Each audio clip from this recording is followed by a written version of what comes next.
آئیے آپ کو دکھاتے ہیں مرزا صاحب کے مزید 5 جھوٹ۔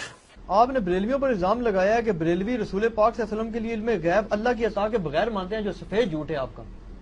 کسی بریلوی عالم نے اگر میں نے یہ اسی طرح کہا تو واقعی سفید جھوٹ ہو۔ یار مجھے کتے نے کاٹا ہوا ہے کہ میں یہ کہوں گا کہ بریلوی کہتے ہیں کہ نبی علیہ السلام جو ہے وہ اللہ کے بغیر علم غیب جانتے ہیں۔ جی دوستو، آپ نے دیکھا، اس سے سوال ہوا کہ آپ نے الزام لگایا ہے اور کہنے لگا کہ کیا مجھے کتے نے کاٹا ہے کہ میں ایسی بات کروں۔ دیکھیے کہ اس نے وہ بات کہی ہے اور اپنے آپ کو جھوٹا کیسے کر رہا ہے۔ ان کا عقیدہ ہے کہ نبی کے پاس ایک کمپیٹنسی ہے، ایک مہارت آ گئی ہے، وہ جب چاہیں جو غیب چاہیں معلوم کر لیتے ہیں، خود بخود۔ یہی عقیدہ ان سے پوچھ لیں۔ جی دوستو، آپ نے دیکھا، اسے کہتے ہیں سفید جھوٹ کہ نبی علیہ السلام خود بخود علم غیب جانتے ہیں، حالانکہ اہل سنت کا عقیدہ یہ کہ آپ صلی اللہ تعالی علیہ وآلہ وسلم اللہ کی عطا سے جانتے ہیں۔ ان کا پتہ کیا عقیدہ ہے کہ اللہ کا سارا علم نبی کے پاس ہے، صرف فرق یہ ہے اللہ کا ذاتی اور نبی کا عطائی ہے۔ لا الہ الا اللہ محمد رسول اللہ، یہ ان کا عقیدہ ہے۔ ما کان و ما یکون کا کیا مطلب ہے؟ اور کہ جو کچھ ہو چکا اور جو کچھ ہوگا یہ سارا علم نبی کے پاس ہے، یہ اللہ کے برابر علم مانتے ہیں۔ جی دوستو، آپ نے دیکھا یہاں اس نے 2 جھوٹ بولے ہیں کہ اللہ کا سارا علم نبی کے پاس یہ مانتے ہیں، دوسرا اللہ کے برابر علم مانتے ہیں۔ نعوذ باللہ من ذالک، اللہ کی لعنت ہو جھوٹوں پر۔ یہ بہار شریعت ہے، جلد اول صفحہ نمبر 46 پہ لکھا ہے کہ جو اللہ کے علم اور نبی کے علم کو برابر مانے یہ کفر والی بات ہے۔ اہل سنت یہ کہتے ہیں کہ یہ کفر ہے کوئی یہ کہے کہ اللہ کا علم اور نبی کا علم برابر ہے، اور کس طرح یہ اہل سنت پر جھوٹ باندھ رہا ہے، اور یہ کہہ رہے ہیں کہ اللہ کا سارا علم نبی کے پاس ہے۔ یہ کہتے ہیں نعوذ باللہ من ذالک۔ ہم کہتے ہیں اللہ کا علم لامحدود ہے اور نبی صلی اللہ تعالی علیہ وآلہ وسلم کا علم محدود ہے۔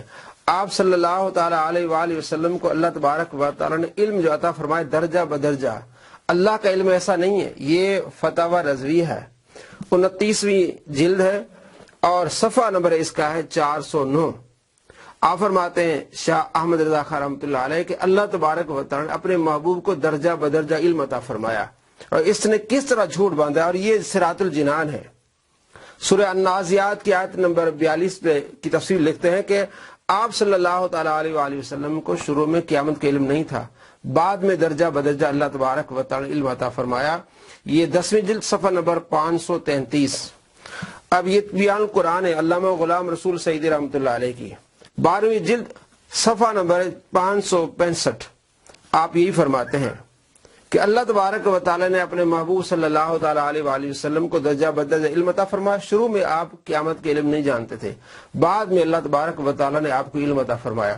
اور ما کان و ما یکون، ما کان و ما یکون کا یہ مطلب ہے کہ جب سے مخلوق بنی تھی اور مخلوق کے اینڈ تک یہ اللہ نے اپنے محبوب کو علم عطا فرمایا ہے، اور اس سے پہلے کیا ہے اس کے بعد کیا ہے، یہ اللہ تبارک و تعالی علم غیر متناہی لا محدود ہے۔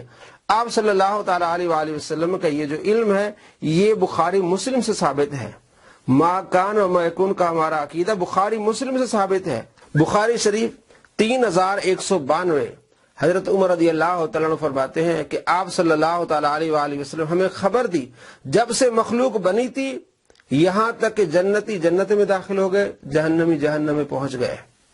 یعنی جب سے مخلوق بنی تھی ما کان، اور جنتی جنت میں داخل ہو گئے، جہنمی جہنم میں داخل ہو گئے۔ یہ ما یکون ہے، یہ اللہ تبارک و تعالی نے اپنے محبوب کو علم عطا فرمایا۔ یعنی جب سے مخلوق بنی تھی اس سے پہلے بھی بہت سارا کچھ تھا، وہ اللہ جانتا ہے، وہ غیر متناہی علم ہے۔ آپ صلی اللہ تعالی علیہ وآلہ وسلم کے متعلق جو عقیدہ ہے ما کان و ما یکون، مطلب یہ کہ جب سے مخلوق بنی ہے، اور یہ ما کان و ما یکون کے الفاظ مسلم شریف میں ہیں 7268۔ حضرت عمر رضی اللہ تعالیٰ عنہ روایت کرتے ہیں کہ آپ صلی اللہ تعالی علیہ وآلہ وسلم نے فجر کی نماز پڑھائی، ممبر پر تشریف لے گئے۔ فجر سے لے کر نماز فجر کے بعد سے لے کر ظہر تک آپ صلی اللہ تعالی علیہ وآلہ وسلم نے ہمیں خطاب فرمایا۔ ظہر کی نماز کے لیے آپ نیچے تشریف لائے، ظہر کی نماز آپ صلی اللہ تعالی علیہ وآلہ وسلم پڑھا کے پھر ممبر پر تشریف لے گئے عصر تک، پھر عصر کی نماز پڑھائی، پھر مغرب تک آپ صلی اللہ تعالی علیہ وآلہ وسلم ہمیں جو کچھ ہو چکا تھا، جو کچھ ہونا تھا، ساری آپ صلی اللہ تعالی علیہ وآلہ وسلم نے ہمیں خبر دی۔ مسلم 7268۔ لفظ کیا ہے؟ ما کان و بما ہو کائن، جو ہو چکا تھا، جو کچھ ہوگا، یعنی مخلوق میں آپ صلی اللہ تعالی علیہ وآلہ وسلم نے یہ بتایا۔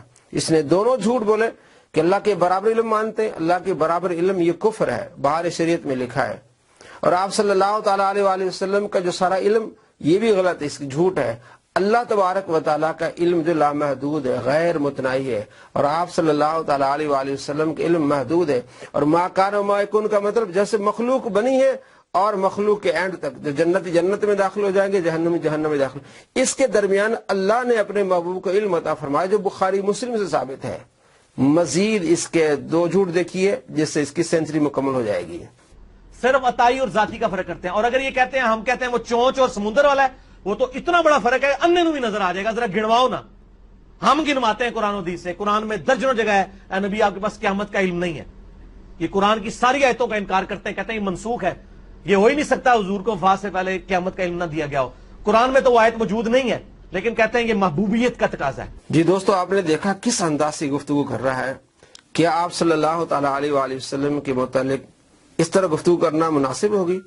اور اس نے کس طرح کلمہ پڑھ کے جھوٹ بولا. پہلے میں نے آپ کو دکھایا کلمہ پڑھ کے جھوٹ بولا کہ یہ کہتے ہیں کہ اللہ کے علم اور نبی کے علم برابر ہے، نعوذ باللہ من ذالک. اور یہاں دو جھوٹ بولے کہ یہ ان آیات کے انکار کرتے ہیں جو آپ صلی اللہ تعالی علیہ وآلہ وسلم کے علم غیب کی نفی پر ہے، اور کہتے ہیں منسوخ ہے. نہ ہم انکار کرتے ہیں، نہ ہم کہتے ہیں منسوخ ہے. اور کہتے ہیں اتنا فرق ہے، بتائیں تو صحیح. دیکھیں محدود اور لامحدود کا کتنا بڑا فرق ہے. آپ صلی اللہ تعالی علیہ وآلہ وسلم کے علم محدود اور اللہ تبارک و تعالیٰ کے علم لامحدود. آپ صلی اللہ تعالی علیہ وآلہ وسلم کے علم عطائی، اللہ تبارک و تعالیٰ کے علم ذاتی. آپ صلی اللہ تعالی علیہ وآلہ وسلم کے علم درجہ بدرجہ، اللہ تبارک و تعالیٰ کے بارے میں ایسا نہیں کہا جائے گا. آپ صلی اللہ تعالی علیہ وآلہ وسلم کو شروع میں قیامت کے علم نہیں تھا تو اللہ کے بارے میں یہ کہا جائے گا. 100 فرق ہے اس طرح.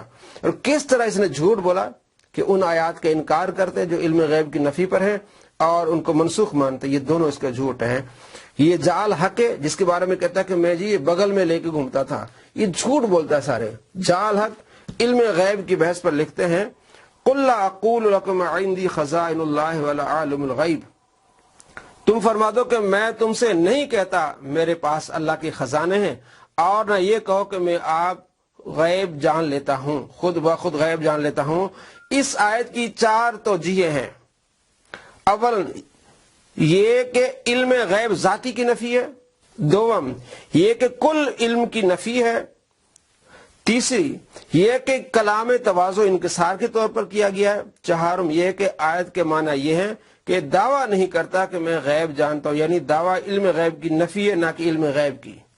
یعنی چاروں وجوہات میں آپ نے یہ نہیں کہا کہ یہ قرآن پاک کی آیت منسوخ ہے یا ہم اس کا انکار کرتے ہیں. اس طرح جتنی بھی آیتیں آگے آپ اس کو پڑھیں گے یہی بتاتے ہیں. آگے وَلَوْ كُنْتُ عَالِمُ الْغَيْبِ لَاسْتَكْثَرْتُ مِنَ الْخَيْرِ، اور اگر میں غیب جان لیا کرتا تو یوں ہوتا کہ میں نے بہت بھلائی جمع کر لی ہوتی. اب اس کی تفسیر میں لکھتے ہیں اس آیت کے بھی مفسرین نے 3 مطلب بتائے ہیں. ایک یہ کہ آپ صلی اللہ تعالی علیہ وآلہ وسلم کا یہ کلام بطور انکسار کے ہے. دوسرے یہ کہ اس میں تمام معلومات الہیہ جاننے کی نفی کرنا مقصود ہے. تیسری یہ کہ علم غیب ذاتی کی نفی ہے. علم غیب اس طرح کی آیات جس میں اس میں ہمارا موقف یہ کہ علم غیب ذاتی کی نفی ہے. اور اگر ہم سارے علم غیب کی نفی کریں تو وہ جو سورہ جن میں، سورہ تکویر میں، سورہ آل عمران میں جو اللہ تبارک و تعالیٰ نے یہ فرمایا کہ میں نے اپنے نبی کو علم غیب عطا فرمایا ہے، تو پھر ان آیات کی نفی ہو جائے گی. تو ہم دونوں تطبیق دیتے ہیں کہ وہاں اللہ تبارک و تعالیٰ عطا فرماتے وہ علم ذاتی عطائی ہے، اور یہاں جو نفی ہے علم ذاتی کی نفی ہے. یہ ہم تطبیق دیتے ہیں. تو کس طرح یہ عوام کو دھوکہ دیتا ہے، جھوٹ بولتا ہے. آپ نے دیکھا اس کے 100 جھوٹ مکمل ہوئے اور یہ بہت تھوڑے ہم نے جمع کی. یہ تو سینکڑوں جھوٹ بولتا ہے. ہم نے تھوڑی سی کوشش کی ہے، معلوم ہوا ہے کہ اتنے جھوٹ اس نے بولے ہیں. اللہ تبارک و تعالیٰ کی اس شخص پر لعنت ہو جو علماء اور محدثین اور فقہا اور اہل سنت پر جھوٹ باندھتا ہے. اللہ تبارک و تعالیٰ ہمیں ایسے جھوٹوں سے محفوظ رکھے. السلام علیکم ورحمۃ اللہ وبرکاتہ.